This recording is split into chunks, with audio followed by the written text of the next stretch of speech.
ایک بادشاہ نے خواب میں دیکھا کہ اس کے سارے دانت ٹوٹ کر گر پڑے ہیں۔ بادشاہ نے عالم کو بلوا کر اسے اپنا خواب سنایا۔ عالم نے خواب سننے کے بعد جواب دیا، بادشاہ سلامت، اس خواب کی تعبیر بہت بھیانک ہے۔ بادشاہ نے کہا، جو بھی تعبیر ہے بتاؤ مجھے۔ عالم نے کہا، اس خواب کی تعبیر یہ بنتی ہے کہ آپ کے تمام گھر والے آپ کے سامنے ہی مریں گے۔ یہ سنتے ہی بادشاہ کو بہت غصہ آ گیا اور اس نے عالم کو وہیں قتل کر دیا۔ بادشاہ نے حکم دیا ایک اور عالم بلوایا جائے۔ دوسرا عالم دربار میں پیش کیا گیا۔ بادشاہ نے وہی خواب اسے سنایا۔ عالم نے مسکراتے ہوئے کہا، بادشاہ سلامت، آپ کو مبارک ہو، اس خواب کی تعبیر بہت ہی اچھی ہے۔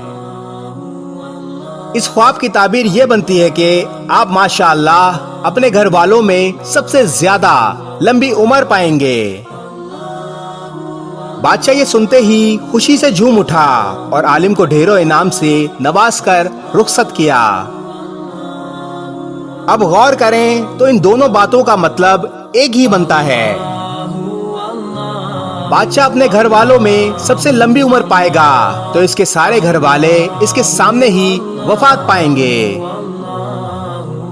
دونوں باتوں کا مطلب ایک ہی ہے، مگر بات اور الفاظ میں فرق ہے۔ آپ کا بولا گیا ایک ایک لفظ کسی دوسرے کے لیے مرہم بھی بن سکتا ہے اور زخم بھی بن سکتا ہے۔ زبان سے نکلی بات تلوار کی دھار سے زیادہ تیز ہوتی ہے۔ اپنی زبان کے وار سے دوسروں کے دلوں کو زخمی نہ کریں۔ اس ویڈیو کو شیئر ضرور کریں، ہو سکتا ہے آپ کے ایک شیئر سے یہ بات کسی کے دل میں اتر جائے۔